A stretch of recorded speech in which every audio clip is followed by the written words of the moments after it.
இன்று நாம் மூளைக்கு வேலை கொடுப்போம்.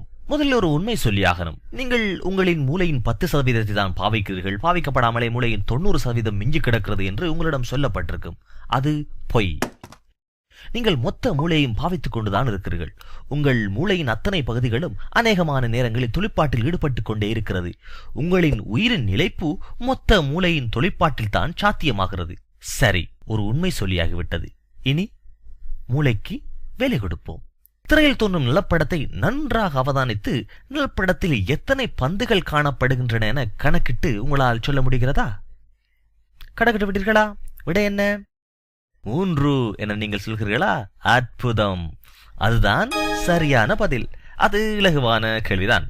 சரி, இப்போது திரையில் தோன்றுகின்ற சொற்கள் எழுதப்பட்டிருக்கும் நிறத்தை நீங்கள் உறக்கவும் முடிந்தளவு வேகமாகவும் சொல்ல வேண்டும். உங்களால் முடிகிறதா என முயற்சித்து பாருங்கள். எடுத்துக்காட்டாக, இந்த சொல் எழுதப்பட்டுள்ள நிறம் நீலம், இந்த சொல்லின் நிறம் பச்சை, இது மஞ்சள். இதோ, நீங்கள் தயாரா?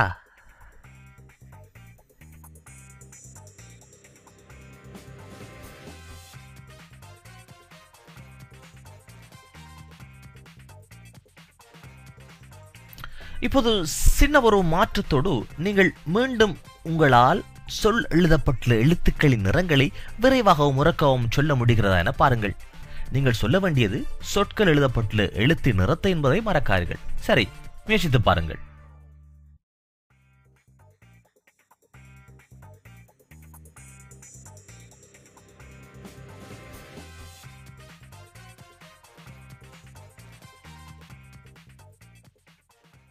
இந்த நிலையில் உங்களால் சொற்கள் எழுதப்பட்டுள்ள நிறத்தை சொல்ல முந்தைய எடுத்த நேரத்திலும் பார்க்க 50% அதிகமான நேரம் எடுத்திருக்கும்.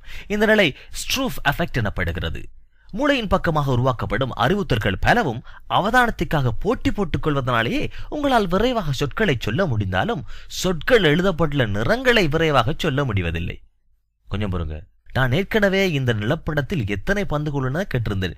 நீங்களும் மிகச் சரியாக 3 என்று பதில் சொல்லியிருந்தீர்கள். ஆனால் இந்த நிலப்படத்தில் உள்ளவருக்கு மேலதிகமாக காதொன்று இருப்பதை அவதானித்தீர்களா? மீண்டும் பாருங்கள். நீங்கள் நிலப்படத்தில் உள்ள மேலதிகமான காதை அவதானிக்கவில்லை என்பது சாதாரணமான விடயம்தான். ஒரு விடயம் சார்பாக கண்ணும் மூளையும் அதிகமான கவனம் செலுத்துகின்ற நிலையில் மூளையின் பக்கமாக தூண்டல்கள் வருகின்ற போது உங்களுக்கு முன்னாலே இருக்கின்ற ஏனைய விடயங்களை அவதானிக்க முடியாத தன்மை தோன்றிவிடுகிறது.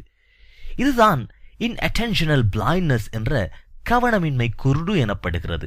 இந்த நிலை இருப்பதால் தான் எமது மூளையினால் முக்கியமான விடயங்கள் தொடர்பில் எமது கவனத்தை செலுத்தி காரியம் செய்ய முடிகிறது. இல்லாவிட்டால் மூளை அளவுக்கு அதிகமான விடயங்கள் தொடர்பாக தூண்டல்களை பெற்று குழம்பி போய்விடும். உளவியல் பேராசிரியர் பிரையன் ஸ்கூல், நாம் இருக்கின்ற எல்லா தகவல் தொடர்பாகவும் எமது கவனத்தை செலுத்த போனால் ஈற்றில் பக்கவாதம் கொண்டவராகி விடுவோம் என்கிறார். ஆக நாம் எதை காண வேண்டும் என்பதை பற்றிய புரிதலோடு விடயங்களை முதன்மைப்படுத்தி தருகின்ற காரியத்தை நமது கண்ணும் மூளையும் அற்புதமாக செய்கின்றன. நீங்கள் பார்ப்பதில் அல்ல, நீங்கள் காண்கின்ற விடயங்கள் பற்றியதான தெளிவுதான் உங்களிடம் தோன்றுகிறது. இந்த காணொளி பிடித்திருந்தால் லைக் செய்யுங்கள், உங்கள் நண்பர்களோடு பகிர்ந்து கொள்ளுங்கள். நாளும் மதுநுட்பம் மேலோங்க புதுநுட்பம் யூடியூப் சேனலை சப்ஸ்கிரைப் செய்யுங்கள். அடுத்த காணொளியில் காணும் வரை நன்றி, வணக்கம்.